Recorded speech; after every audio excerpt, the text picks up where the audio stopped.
आज हम एक्सप्लेन करने वाले हैं American comedy thriller movie fresh जो 2022 में रिलीज हुई थी। कहानी शुरू होती है नोआ नाम की लड़की के साथ जो अपने लिए एक परफेक्ट पार्टनर की तलाश में होती है। इसलिए वो तरह तरह की डेटिंग एप्स ट्राई करती है। लगभग हर दिन वो किसी न किसी लड़के से मिलने जाती है, पर उसे एक भी ढंग का लड़का नहीं मिलता और कोई भी उसके टेस्ट से मैच नहीं करता। उसे एक ऐसा लड़का चाहिए जो डिसेंट, क्लासी और फनी हो, मगर उसे चिपकू और पागल लोग ही मिलते हैं।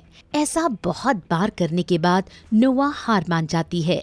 फिर एक रात उसे ग्रोसरी में एक लड़का मिलता है जो उसे एक नई तरह की कैंडी के बारे में बताता है और बातों बातों में दोनों एक दूसरे से नंबर ले लेते हैं। पर वो नंबर लेने के बाद कभी कॉल या मैसेज नहीं करता। नोआ को ये बहुत अजीब लगता है। वो अपनी बेस्ट फ्रेंड मॉली से इसके बारे में बात करती है और मॉली उसे फर्स्ट मूव लेने के लिए कहती है। नोआ वैसा ही करती है और वो उसी दिन उस लड़के से क्लब में मिलने जाती है और पता चलता है उसका नाम स्टीव है जो टेक्सास से है और एक प्लास्टिक सर्जन है। उन दोनों में एक बात कॉमन होती है कि उन दोनों की फैमिली में ज्यादा कोई नहीं है। नोआ बिल्कुल अकेली होती है। उसके ना माता पिता होते हैं और ना ही कोई भाई बहन। नोआ उसकी तरफ अट्रैक्टेड फील करती है और पहली डेट में ही उसे अपने घर ले जाती है और इंटीमेट हो जाती है। नोआ को उससे प्यार हो चुका होता है और दोनों रोज मिलने लगते हैं, लेकिन इस आदमी की कुछ बातें बहुत अजीब होती हैं। जैसे उसका कोई सोशल मीडिया अकाउंट नहीं था और ना ही ये कभी फोटोज क्लिक करना चाहता है। फिर भी नोआ चुपके से एक फोटो ले लेती है और मॉली को दिखाती है। मॉली उसके लिए बहुत खुश होती है। धीरे धीरे उसे स्टीव के बारे में और भी बातें पता चलने लगती हैं, जैसे उसे मीट खाना पसंद नहीं। एक्चुअली उसे अपने लिए बेचारे जानवरों को मारना ठीक नहीं लगता। उसी दिन वो नोआ को कहीं घूमने चलने को बोलता है जिसमें वो जगह उसकी चॉइस की होगी और नोआ के लिए सरप्राइज होगा। नोआ मान जाती है, लेकिन कहीं न कहीं उसे थोड़ी टेंशन भी होती है कि पता नहीं वो उसे कहाँ ले जाएगा। वो मॉली को सब कुछ बताती है और कहती है कि वो भले ही स्टीव को ठीक से नहीं जानती, पर वो उसके साथ जाने की सोचती है। नोआ को पता चलता है कि वो कॉटेज ग्रोव जा रहे हैं। ये नाम सुनते ही नोआ खुश हो जाती है क्योंकि ये पहले से ही उसकी विश लिस्ट में होता है। वो उसी वक्त मॉली को मैसेज करती है, लेकिन नेटवर्क खराब होने की वजह से वो मैसेज डिलीवर नहीं होता। वो निकलने वाले ही होते हैं, पर लेट हो जाने की वजह से स्टीव और नोआ सोचते हैं कि रात में स्टीव के घर पर रुकेंगे और कल वहाँ से रवाना हो जाएंगे। उसका घर काफी सुनसान इलाके में होता है और आसपास जंगल के सिवा कुछ भी नहीं होता, लेकिन घर बहुत खूबसूरत होता है। नोआ बहुत एंजॉय करने लगती है और इसी बीच स्टीव उसे ड्रिंक ऑफर करता है जो उसने खुद बनाया होता है, जिसे पीते ही सब कुछ बदल जाता है और नोआ बेहोश होकर गिर जाती है। मगर इससे स्टीव को कुछ फर्क नहीं पड़ता।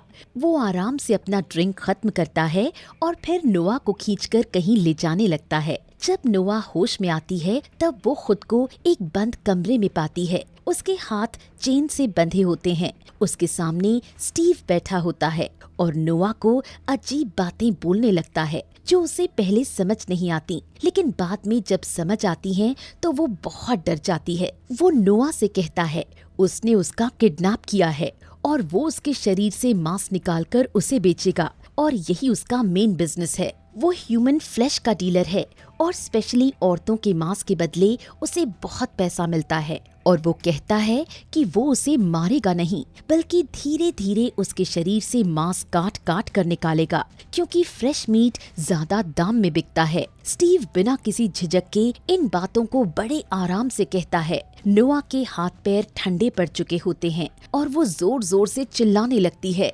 दीवार पर हाथ पैर मारने लगती है कि तभी उसे दीवार के उस तरफ से एक लड़की की आवाज आती है और उसे पता चलता है कि उसका नाम पेनी है जो स्टीव का दूसरा शिकार है और बिल्कुल नोआ की तरह उसे भी बहला फुसला के वहाँ लाया गया है।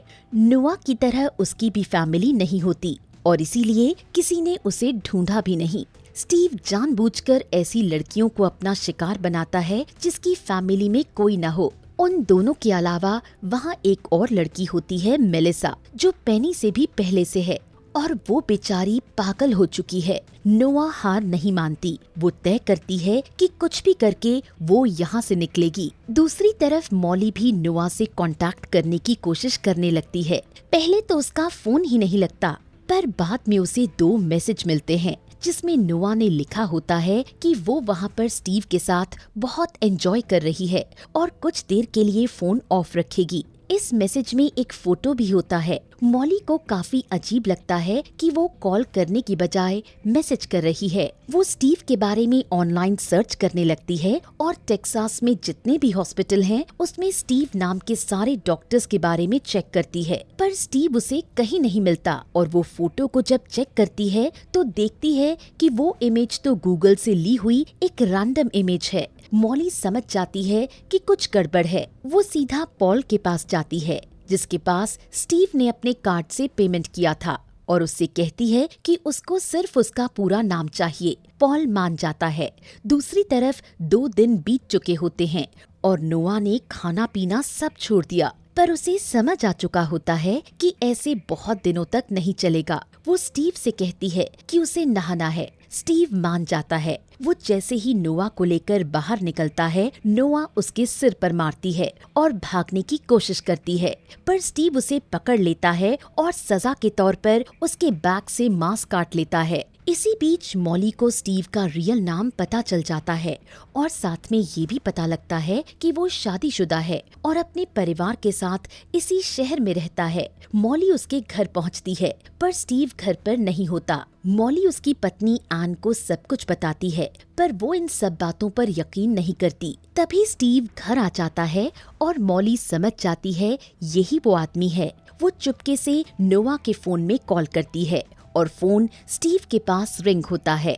उसका झूठ सबके सामने आ चुका होता है, लेकिन वो बिल्कुल भी नहीं घबराता। तभी अचानक से एन मॉली के सिर पर वार कर देती है, जिससे वो बेहोश हो जाती है। उसकी बीवी भी इन सब में शामिल होती है, पर उन दोनों को ये नहीं पता होता कि वो अपना लाइव लोकेशन पहले ही पॉल के साथ शेयर करके यहाँ आई थी और वो ट्रैक हो रही होती है। यहाँ पर ये भी दिखता है कि एन का एक पैर गायब है। दूसरी तरफ नोआ को ये पता चलता है कि स्टीव किसी और लड़की के साथ इंटीमेट नहीं हुआ था, जिससे उसे लगता है कि वो स्पेशल है और वो इस बात का फायदा उठाने की सोचती है। पर उसे ये सब कुछ जल्दी करना होगा, क्योंकि पेनी की हालत बहुत खराब हो चुकी है और वो ज्यादा दिनों तक ये टॉर्चर नहीं झेल पाएगी। एक दिन वो स्टीव से पूछती है कि इंसानी मांस खाने में कैसा लगता है। स्टीव को लगता है कि शायद नोआ को खाना है।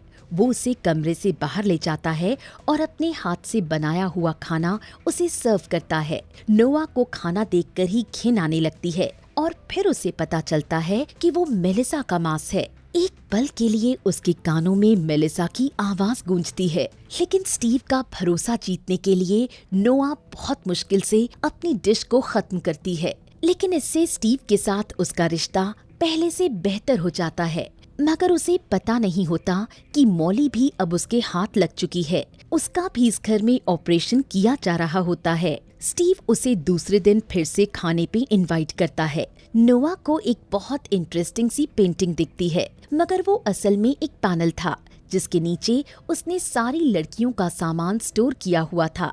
डिलीवरी के वक्त मांस के साथ साथ उसे इन चीजों को भी भेजना पड़ता है। इससे उसके क्लाइंट्स खुश होते हैं। नोआ को वहाँ पर मॉली का फोन दिखता है। उसे समझते देर नहीं लगती कि हकीकत क्या है। वो कुछ रातों से इस घर को अच्छे से ऑब्जर्व कर रही होती है और वो प्लान करती है कि आज रात ही वो हमला कर देगी। दूसरी तरफ पॉल मॉली के जाने के बाद उसने उसे कई बार मैसेज किया, मगर कोई जवाब नहीं मिला। लोकेशन भी कहीं और की दिख रही होती है और जब मैसेज डिलीवर होना बंद हो गया तो उसे समझ आ गया कि कोई गड़बड़ है। वो मॉली के लोकेशन को ट्रैक करने लगता है, मगर इस घर के आसपास आते ही जीपीएस काम करना बंद कर देता है। लेकिन वो हार नहीं मानता और खुद ही रास्ता ढूंढने लगता है।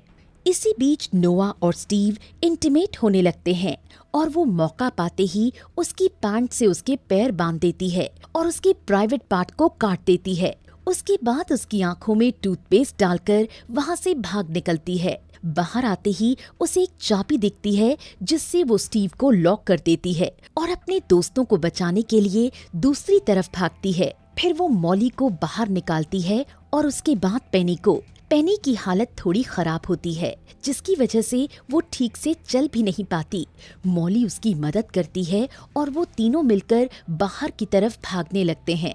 इसी बीच स्टीव एक दूसरे रास्ते से बाहर निकल चुका होता है और वो उन तीनों पर हमला कर देता है। शुरू में उसके सामने लड़कियां कमजोर पड़ जाती हैं, लेकिन बाद में वो उसे चकमा देकर वहां से भाग जाती हैं। वो लोग घर के पीछे जंगल के रास्ते भागने लगते हैं, मगर वहां भी स्टीव उनका पीछा नहीं छोड़ता। इस बार वो अपने साथ गन भी लेकर आया होता है।